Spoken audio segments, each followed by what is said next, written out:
Hello guys, कैसे हैं आप लोग। उम्मीद है आप सब खैरियत से होंगे। आज इस कोर्स का लेक्चर नंबर 5 है जिसमें हम डिस्कस करने वाले हैं एलिमेंट्स और एट्रीब्यूट्स। पहले हम एलिमेंट्स की बात करते हैं। एलिमेंट्स क्या होते हैं। लेट्स से मेरे पास h1 टैग है, इसमें मैं लिख देता हूँ हेडिंग 1। कंट्रोल एस किया। ये जो पूरा का पूरा है ओपनिंग टैग से लेकर क्लोजिंग टैग तक और उसके दरमियान में जो कंटेंट है, जो मैंने टेक्स्ट लिखा हुआ है, ये पूरा का पूरा एक एलिमेंट कहलाता है। उसी तरह पी टैग ले लेते हैं, इसमें हम लॉरम 10 लिख देते हैं। ठीक है, तो ये ओपनिंग टैग से लेकर क्लोजिंग टैग तक और इसके दरमियान में जो कंटेंट है, इस पूरे को हम एलिमेंट कहते हैं। तो यहाँ पर हमने दो एलिमेंट्स यूज किए हैं, एक h1 एलिमेंट और दूसरा p एलिमेंट। अब हम बात करते हैं एट्रीब्यूट्स की। एट्रीब्यूट्स क्या होते हैं। एट्रीब्यूट्स किसी भी एलिमेंट की एडिशनल इंफॉर्मेशन प्रोवाइड करते हैं, किसी भी एलिमेंट की इंफॉर्मेशन के बारे में बताते हैं। लेट्स से मेरे पास एक टैग है ए टैग, जिसमें मैं कोई भी टेक्स्ट लिख देता हूँ। लेट्स से मैं गूगल लिख देता हूँ और मैं चाहता हूँ जो भी मेरी वेबसाइट पे जाए और ये जो गूगल टेक्स्ट लिखा हुआ है, कोई भी अगर इस पर क्लिक करे तो google.com पर चला जाए। तो आप देख रहे हैं, अगर हम कोई एट्रीब्यूट यूज़ करना चाहते हैं तो वो ओपनिंग टैग के अंदर ही यूज़ होगा। यहाँ पर मैं गूगल का लिंक देना चाहता हूँ, तो लिंक देने के लिए हम href का यूज़ करते हैं। तो आपका जो भी एट्रीब्यूट होगा, यहाँ पे उसका नेम आएगा, इक्वल आएगा और उसके बाद डबल कोटेशन के अंदर हम वैल्यूज़ देंगे। ठीक हो गया। अब मैं चाहता हूँ यहाँ पे मैं google.com का URL देना चाहता हूँ। यहाँ पे मैंने google.com सर्च किया। ठीक है, अब यहाँ पर जो URL होगा इसे मैं कॉपी करूँगा, कंट्रोल C किया और यहाँ पर आकर href में मैं पेस्ट कर दूँगा। ठीक है, अब हम अपनी वेबसाइट पे चलते हैं। ये आपको नज़र आ रहा होगा, गूगल लिखा हुआ आ रहा है। यहाँ पर जब मैं क्लिक करूँगा तो ये मुझे google.com पर रीडायरेक्ट कर देगा। ठीक है, अब हम एक और एग्जांपल लेते हैं। इमेज टैग ले लेते हैं। इमेज टैग का क्लोजिंग टैग नहीं होता, ये आपने याद रखना है। यहाँ पर src में हम जो इमेज लगाएंगे उसका पाथ देंगे।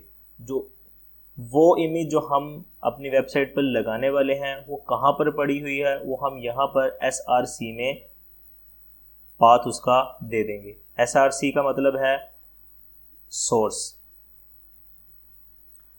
लेट्स से मैंने गूगल से एक इमेज डाउनलोड की और उसे इस फोल्डर के अंदर, जो हमने डेस्कटॉप पर फर्स्ट नाम से फोल्डर बनाया था, वहाँ पे मैंने इमेज नाम से उस इमेज को डाल दिया। अब मैं अपने कोड पर आऊँगा, यहाँ पर उस इमेज का पाथ दे दूंगा। इमेज डॉट, आपको जो भी इमेज का नाम पूरा का पूरा नज़र आ रहा है, इमेज डॉट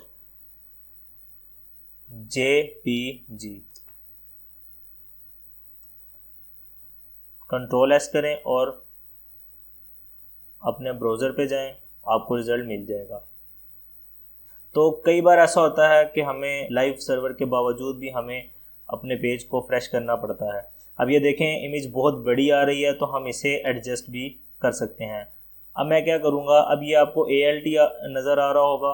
अब ALT का मतलब है कि अगर आपने अपनी वेबसाइट पे जो इमेज लगाई हुई है, इंटरनेट स्लो होने की वजह से अगर वो लोड नहीं होती आपकी वेबसाइट पर, तो उस इमेज की जगह पर जो टेक्स्ट शो होगा वो हम यहाँ पर ALT में देंगे।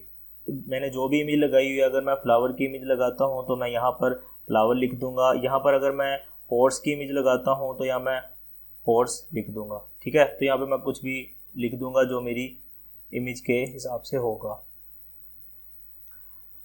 अब मैं इमेज की हाइट और विड्थ को एडजस्ट करना चाहता हूँ अपनी मर्ज़ी के मुताबिक। 100 हाइट दे देता हूँ, विड्थ भी 500 दे देता हूँ। अब मैं जाकर अपनी आउटपुट देखूँगा तो आप देख सकते हैं कि मेरी जो इमेज है वो छोटी हो चुकी है। आप अपनी रिक्वायरमेंट के हिसाब से साइज़, हाइट और विड्थ अपने हिसाब से चेंज कर सकते हैं। यहाँ पर ये इस तरह से आ रहा है, अगर मैं चाहूँ तो इसकी हाइट को और कम कर सकता हूँ, इसकी विड्थ को और बढ़ा सकता हूँ। लेट से यहाँ पे मैं अगर 800 कर देता हूँ तो आपको उसके मुताबिक उसका रिज़ल्ट मिल जाएगा। तो ये देख रहे हैं आप। तो आपने याद रखना है कि जो एट्रीब्यूट है वो किसी भी एलिमेंट की एडिशनल इंफॉर्मेशन प्रोवाइड करता है।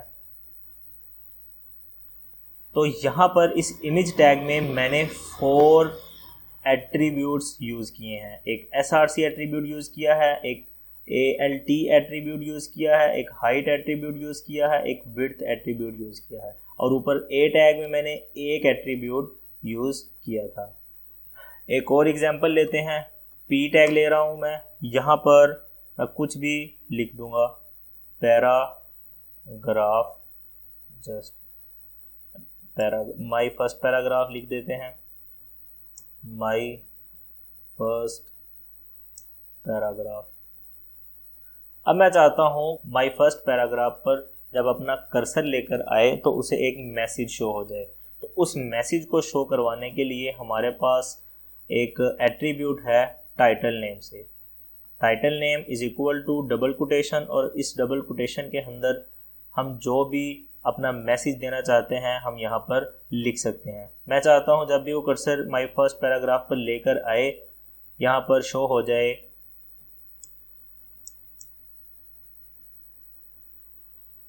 This is a paragraph, show हो जाए।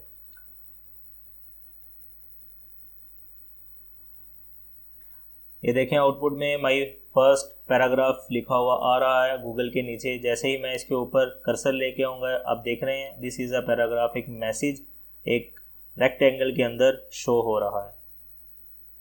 ये जो टाइटल एट्रीब्यूट है ये P एलिमेंट का एट्रीब्यूट है। इसके अलावा एक और एग्जांपल हम देखेंगे। ये आप देख रहे हैं LANG is equal to EN, ये एक एट्रीब्यूट है जो कि हम HTML में मोस्टली यूज़ करते हैं। HTML टैग में, ओपनिंग टैग में यूज़ करते हैं, जो कि हमें बताता है हमारा जो HTML डॉक्यूमेंट है, हमारी जो HTML फाइल है वो इंग्लिश लैंग्वेज में। LANG का मतलब है लैंग्वेज और इसका EN का मतलब है इंग्लिश। तो ये एक एट्रीब्यूट है जो हमारे डॉक्यूमेंट का बताएगा हमारा डॉक्यूमेंट इंग्लिश लैंग्वेज में है।